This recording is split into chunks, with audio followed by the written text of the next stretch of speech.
السلام علیکم ناظرین، آپ دیکھ رہے ہیں الرٹ پاکستان۔ تو ناظرین، حافظ حسین رضوی صاحب کے کیس کی سماعت ہو چکی ہے۔ جسٹس طارق سلیم صاحب نے ان کے کیس کی سماعت سن لی ہے، اور اب آگے طارق سلیم صاحب نے کیا جواب دیا، آئیے ناظرین آپ کو وہ بتاتے ہیں۔ ویڈیو شروع کرنے سے پہلے میری آپ سے درخواست ہے کہ چینل کو سبسکرائب کر لیں اور ویڈیو کو لائک ضرور کریں، بیل کو دبا دیں تاکہ ہماری نیو ویڈیو آپ کو جلدی ملتی رہے۔ تو ناظرین، آپ جانتے ہیں جس طرح پہلے ڈیٹ پہ ڈیٹ دی جا رہی تھی، اسی طرح اب پھر یہ طریقہ جاری رہا ہے۔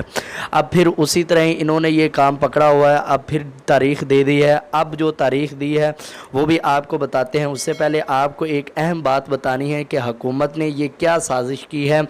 آپ نے دیکھا جیسا کہ پہلے انہوں نے کیس سماعت کی اور 10 لوگوں کی رہائی منظور کر دی گئی۔ جسٹس طارق سلیم صاحب نے ان 10 لوگوں کی ضمانت منظور کر لی اور ان کو رہا کرنے کا اعلان کر دیا، لیکن حافظ حسین رضوی صاحب کا کیس سننے کے بعد ان کو رہائی کیوں نہیں دے رہے اور حافظ حسین رضوی صاحب کی ضمانت کیوں نہیں منظور کی جا رہی، یہ آپ سب جانتے ہیں۔ حکومت نے حافظ حسین رضوی صاحب کو ابھی رہا نہیں کرنا، یہ اسی طرح دن ڈالتے رہیں گے۔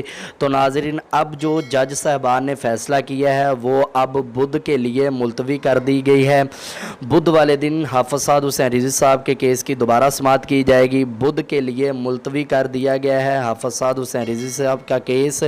تو برہان عظیم نے بھی یہ کہا ہے کہ آپ جلدی فیصلہ حافظ حسین رضوی صاحب کا کریں، اور عوام بہت غصے میں ہے۔ ساری عوام جانتی ہے کہ یہ حکومت ڈرامے کر رہی ہے، حکومت چاہتی نہیں کہ ہم حافظ حسین رضوی صاحب کو رہا کریں۔ تو ناظرین، میں اپنے علماء اکرام سے یہ درخواست بھی کرتا ہوں کہ وہ ایک ہو کر آواز بلند کریں اور امیر محترم کے عرس مبارک سے پہلے حافظ حسین رضوی صاحب کو رہا کیا جائے۔